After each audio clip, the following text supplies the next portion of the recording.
ሰላም ውድ አድማጮቻችን፣ ይህ የያ ስፖርት ነው። እንግዲህ መድፈኞቹ ከጉዳት መረጃዎች፣ ማይክል አርቴታ ትናንት የሰጣቸው ጋዜጣዊ መግለጫዎች፣ የዝውውር መረጃዎች፣ ትናንት ምሽት የተደረገው የአውሮፓ ቻምፒዮንስ ሊግ በፓርክ ደ ፍራንስ እንግዲህ ተጠባቂ የነበረው የፒኤስጂ እና የባየር ሙኒክ ጨዋታ 5-4 ተጠናቋል። በአጠቃላይ ጠንካራ ፉክክር የሚደረግባቸው እንደሚሆኑ የሚጠበቅ ነው የሚሆነው። ነገር ግን አርሰናል ወደ ፍጻሜ ያልፋል ወይ? የማይክል አርቴታ ድንቅ ስራ አርሰናልን እዚህ ድረስ አድርሶታል። አሁን ዋንጫ ነው የሚቀረው። ያንን ዋንጫ ለማሸነፍ ወደ ፍጻሜ ማለፍ፣ ለአውሮፓ ቻምፒዮንስ ሊግ ብቃት ማቅረብ የሚያስፈልግ ነው የሚሆን። ታዲያ አርሰናል ወደ አድማጮቻችን በዚህ ወቅት በዚህ ጊዜ በወሳኙ ምዕራፍ ላይ እንደሚገኝ ይታወቃል። ይህንን ወሳኝ ምዕራፍ ታዲያ እንዴት ማለፍ ይችላል የሚለው ሌላኛው ወሳኙ ጥያቄ ነው የሚሆነው። ታዲያ የዲያጎ ሲሞኔው ተጠባቂ የሆነው ቡድን ምን ነገሮችን ይዞ ሊመጣ ይችላል የሚል ነው። እንግዲህ በሜዳው ማድረጉን ተከትሎ ይህንን ጨዋታ በአውሮፓ ቻምፒዮንስ ሊግ ዲያጎ ሲሞኔ እንደሚያደርገው የመጀመሪያው ጨዋታ በሜዳው ከሆነ ጨዋታውን ለመግደል ይሞክራል። በባርሴሎናም በካምፕ ኑ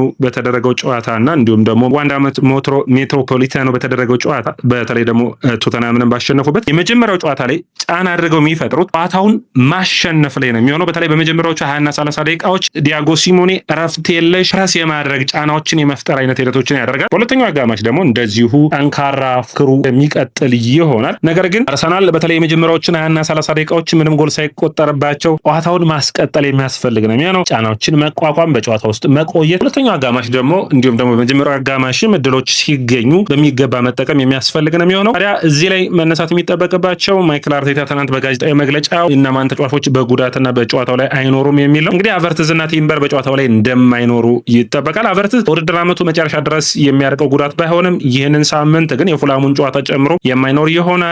ቲምበር ስልጠና ላይ ከቡድኑ ጋር አድርጓል ብሏል ማይክል አርቴታ። ነገር ግን አሁንም ለቡድኑ ዝግጅት አይደለም፣ ስለዚህ ከስብስብ ውስጥ የለም የሚል አስተያየትን ሰጥቷል። ከኔዘርላንድ የመጡ ያው ለብሔራዊ ቡድንስ የተጫዋች ብቁ ሆኖ ዝግጁ ሆኖ ይገኛል ወይ ተብሎ ጠይቆ ነበር።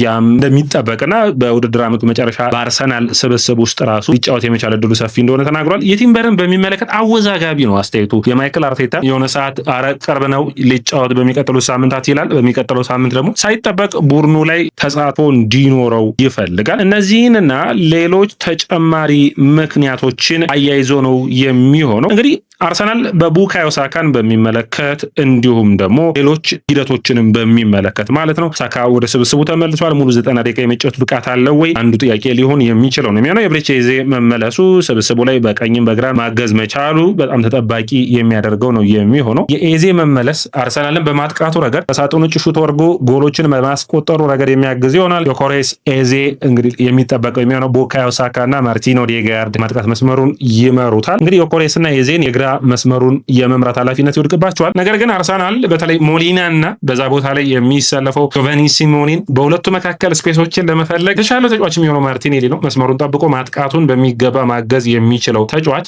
ይህ ተጫዋች ካልሆነስ የትኛውን አማራጭ መጠቀም የሚያስፈልግ ይሆናል የሚለው ሁለተኛው ጥያቄ ሆኖ መቅረብ የሚጠበቅበት ይመስለኛል። እንግዲህ ዳርማቻችን እዚህ ጋር ማንሳት የሚጠበቅብን 1 2 3 ብለን ማየት የሚጠበቅብን በአርሰናል ተጫዋቾች ፊትነስ ወሳኝ ነው የሚሆነው። በተከታታይ ጨዋታዎችን የምታደርግ ከሆነ በሁለቱ ውድድሮች ላይ የምትፋለም ከሆነ ተጫዋቾች ፐርፎርማንስ እና የተጫዋቾች ሂደት በጣም አስፈላጊ ነው የሚሆነው። አትሌቲኮ ማድሪድ እና ዲያጎ ሲሞኔ በጣም ጠንካራ ስብስብ ያላቸው የኮኬ እንዲሁም ደግሞ አንቶን ግሪዝማንን ልምድ መጠቀም የሚፈልጉ በጣም ጥሩ ስብስብ ነው። ነገር ግን አርሰናል የዚህን ስብስብ ተጽዕኖ በሚገባ መቋቋም የሚችል ነው። አትሌቲኮ ማድሪድ እንደባለፉት ዓመታቶች ረጃጅምና ግዙፎች አይደሉም። ነገር ግን አሁንም ቢሆን ሲሞኔ ረጅም ርቀቶችን መሮጥ የሚችሉ መፋለም የሚችሉ ተጫዋቾች መኖራቸውን መርሳት የለብንም። ስለዚህ አርሰናል የቆመ ኳስ ላይ መጠቀም የሚችልበትን እድል፣ በአጭር ኳሶች በተለይ እንደ ቪክቶር ዮኬሬስ አይነት ተጫዋቾች ስፔሶችን በሚተውት በአማካኝ መሀል ላይ የሚጠቀሙትን አጋጣሚዎች በሚገባ መጠቀም ይችሉ ይሆናል። ዙብሜንዲና እንዲሁም ደግሞ ማይልስ ሌዊስ ስካሊን በጨዋታው ላይ የሆነ ያክል ደቂቃን ማጋራት፣ በተለይ ስካሊ በጣም ተመራጭ ተጫዋች ይሆናል ብዬ አስባለሁ። እንደዚህ አይነት ጨዋታዎች ላይ በጣም ተረጋግቶ ኳሱን ወደፊት የመውሰድ አቅም ስለሚኖረው እንግዲህ አርሰናል በ7 ዓመታት በአውሮፓ ቻምፒዮንስ ሊግ ካለመሳተፍ ነው ወደ መሳተፍ የመጣው። ተሳትፎ በመጀመሪያው ዓመት የሩብ ፍጻሜ ማሳካት፣ በሁለተኛው ዓመት የግማሽ ፍጻሜ፣ ዘንድሮም የግማሽ ፍጻሜ፣ ከግማሽ ፍጻሜ ሻል ብሎ ደግሞ በፍጻሜ መድረስ እድል ይኖረዋል ተብሎ ይጠበቃል። ይህንን ማሳካት የሚቻልበት ጥሩ እድል አጋጥሞታል አርሰናል። ይህንን እድል ታዲያ እንዴት ይጠቀመዋል የሚለው ሁለተኛው ጥያቄ ሆኖ መቅረብ የሚጠበቅበት ነው። እንዴት ይጠቀመዋል ብለን በምናይበት ጊዜ 2-3 ነጥቦችን ማንሳት ይጠበቅብናል። አንደኛ፣ ሁለተኛ፣ ሶስተኛ እያልን ማለት ነው። አንደኛ አርሰናል ፉላም ጋር ያለበት ጨዋታ አለ። ከፉላሙ ጨዋታ አይኑን ሳይነጥቅል ይህንን ጨዋታ ወደ ኤምሬትስ ይዞ መመለስ ያስፈልጋል። በኤምሬትስ በደጋፊዎቹ ፊት የተለየ ሁኔታን ማድረግ ይፈልጋል። ዲያጎ ሲሞኔ አርሰናልን እንበቀለዋለን የሚል አስተያየቱን ሰጥቷል። ማይክል አርቴታ ደግሞ ሲሞኔ የገጠምነው በተለይ ፎርማቱ የገጠምነው ጨዋታና ይህ ጨዋታ በጣም ልዩነት ይኖራቸዋል የሚል አስተያየቱን ሰጥቷል። እንግዲህ አርሰናል እንደ ስብስብ እንደ ፐርፎርማንስ በጥሩም በደካማም ጊዜ የዚህ ስብስብ በአውሮፓ ቻምፒዮንስ ሊግ ጥሩ ብቃቱ ከባየር ሊቨርኩሰንና እንዲሁም ደግሞ ስፖርቲንግ ሊዝበኑ ልምድ የሚወስደው እንደ ስብስብ ልምድ መውሰድ የሚችል ማለትም ባለፉት ዓመታቶች ሊስት አሁን ባለፉት ዓመታቶች ዲክላን ራይስ፣ ሳሊባ፣ ገብርኤል ማጋሌስ፣ ቤን ዋይት ምንጠራቸው ተጫዋቾች ኢንካፔን በቻምፒዮንስ ሊግ ልምድ አለው። እነዚህ ልምድ ያላቸው ስብስብ ውስጥ ያሉ ብዙ ተጫዋቾች አሉ። ስለዚህ አርሰናል ወደ ቀጣዩ ምዕራፍ የመሻገሪያው ትክክለኛው ጊዜ ነው የሚሆነው። በጠባብ ውጤት የማለቅ ዕድል ይኖረዋል። ነገር ግን ሲሞኔ ጫና ፈጥሮ የሆነ ነጥብን ለማስመዝገብ እና ኤምሬትስ ደግሞ መጥቶ ቡድኑ በሎ ብሎክ እንዲጫወት ማድረግ ግዴታ ውስጥ ሊወድቅ ይችላል። አርሰናል በመጀመሪያዎቹ 10 ደቂቃዎች በሎ ብሎክ ሲጫወት ብታዩትም የተለየ የተገረመ ነገር አይኖርም። ምክንያቱም የሲሞኔን ቡድን የመጀመሪያዎቹን ጨዋታዎች በሚገባ መከላከል ከቻለ ቀጣዮቹ ጨዋታዎች ውስጥ ውጤታማ እንድትሆን የሚያግዝ ይሆናል። ሌላኛው እንግዲህ አርሰናል የበርንሌው ጨዋታ ወደ ቀጣዩ ጊዜያቶች ተሻጋግረውበታል። ማለትም ቅዳሜ የሚያደርገው ጨዋታ ወደ ሰኞ ተራዝሟል። ይህ እንግዲህ አርሰናል መድፈኞቹ የመጨረሻ የሚሆኑ ኤምሬትስ የሚያደርጉት የውድድር ዓመቱ መጨረሻ ውድድር ነው የሚሆነው። ታዲያ ከክሪስታል ፓላሱ ጨዋታ በፊት ማለት ነው። የበርንሌው ጨዋታ እንግዲህ አርሰናል የእንግሊዝ ፕሪሚየር ሊግን የማሸነፍ እድል ካለው በዚህ ጨዋታ ላይ ሊወሰን የሚችልበት ይኖራል። ደጋፊዎቹ ጋር አብሮ ሰለብሬት ወይም ደግሞ ጨዋታውና ድሉን ሊደሰቱ የሚችሉበት እድል ይሆናል። በጣም ተጠባቂ ነው።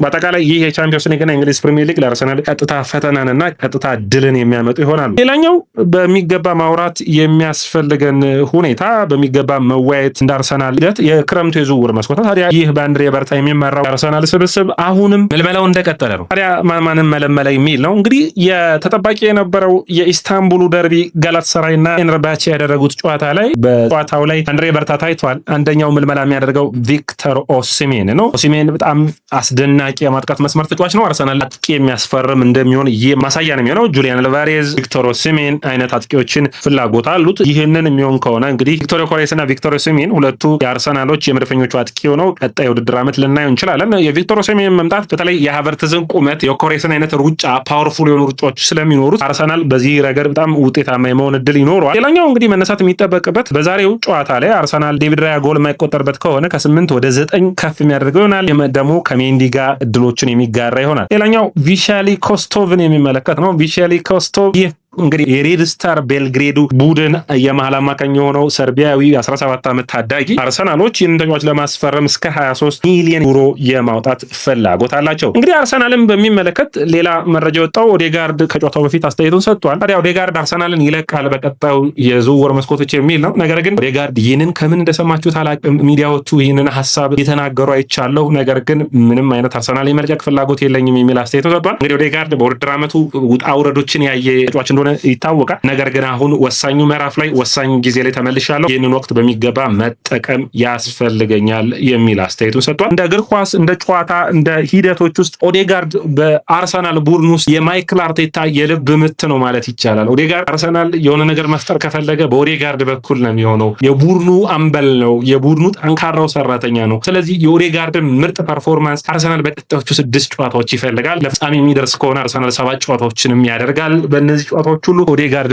ምርጥ ፐርፎርማንስ ይጠብቃል። ታዲያ ኦዴጋርድ ቡድን ውስጥ የሚቀጥል ከሆነ ግን 10 ቁጥር ቦታውን ትቶ ወደ 8 ቁጥር ሚናው ሊያድግ የሚችልበት ወይም ደግሞ በዚህ ሁኔታ ላይ በርናንዶ ሲልቫን የምናነሳው ነው የሚሆነው። በርናንዶ ሲልቫ ብዙ ጊዜውን በቀኝ የመስመር ተጫዋች ነበር ሲጀምር። አሁን ግን የአማካይ መስመሩ በተለይ ደግሞ ከሮድሪ ጥግ የሚሰለፈው ተጫዋች ሆኖ ታዩታላችሁ። ስለዚህ ኦዴጋርድም የጨዋታ ሂደቶች ወደኋላ መለስ ብሎ ከዲክላን ራይስ ጎን የሚሰለፍባቸው ቀጣይ ዓመታት የሚጠብቁት ይመስለኛል።